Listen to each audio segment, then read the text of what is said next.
সরকারি চাকরিতে কোটা ব্যবস্থা সংস্কারের দাবিতে যে আন্দোলন শুরু হয়েছিল তার প্রতিক্রিয়ায় বাংলাদেশের ক্ষমতার পালাবদল পর্যন্ত হয়ে গেল। এখনো চলছে সেই আন্দোলনের জের।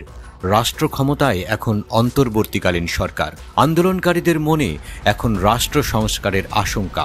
এদিকে বাংলাদেশের আন্দোলনের ঢেউ ধাক্কা দিচ্ছে প্রতিবেশীদের মগজে মননে। বাংলাদেশের শিক্ষার্থীদের নেতৃত্বে ঘটা আন্দোলনের ফলাফল দেখে ভারত পাকিস্তানেও আরম্ভ হয়েছে নিজ নিজ ইস্যুতে বিক্ষোভ প্রতিবাদ।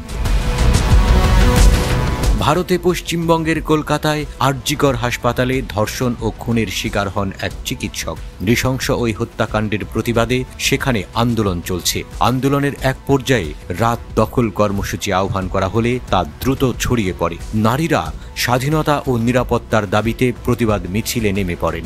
আন্দোলনের আঁচ পশ্চিমবঙ্গ ছাড়িয়ে এখন ছড়িয়ে গেছে গোটা ভারতে। সংহতি জানিয়েছে বাংলাদেশের শিক্ষার্থীরাও।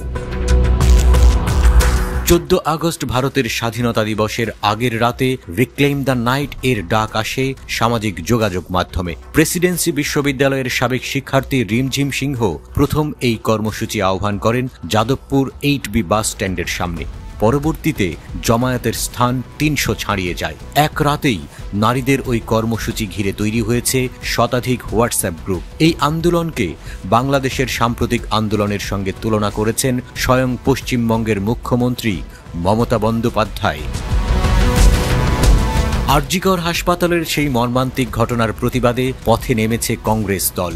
17 আগস্ট ধিক্কার মিছিলে যোগ দেন প্রচুর সংখ্যক কংগ্রেস সমর্থক। উলঙ্গ প্রশাসনের বিরুদ্ধে উলঙ্গ প্রতিবাদ জানাতে খালি গায়ে মিছিল করে তারা মুখ্যমন্ত্রী মমতা বন্দ্যোপাধ্যায়ের পদত্যাগ চাইছেন। 16 আগস্ট থেকে একই দাবিতে মাঠে নেমেছে বিজেপি। আরজিকর হাসপাতালের কাছে অবস্থান ধর্মঘট, কলকাতা জুড়ে সড়ক অবরোধ, মোমবাতি মিছিল ইত্যাদি কর্মসূচি দিয়ে আন্দোলন অব্যাহত রাখার ঘোষণা দিয়েছে দলটি।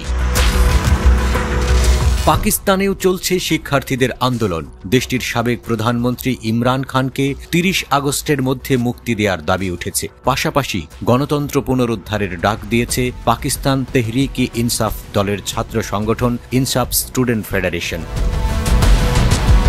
পাকিস্তানের সংবিধান স্থগিত, ভয়াবহ মুদ্রাস্ফীতি ও বেকারত্ব দেশটিকে কুড়ে কুড়ে খাচ্ছে। ভেঙে পড়েছে সেখানকার আইন শৃঙ্খলা পরিস্থিতি। নিপীড়িত মানুষেরা তাই বিক্ষোভে রাজপথে। আন্দোলন দমনে গুম ও অপহরণের অপচেষ্টার অভিযোগ তুলেছে আইএসএফ খাইবার পাখতুনখোয়া সভাপতি আশফাক মারওয়াত। ইমরান খান ও তার অনুগত কারাবন্দী ছাত্র ও রাজনৈতিক কর্মীদের মুক্তি চেয়েছেন তিনি।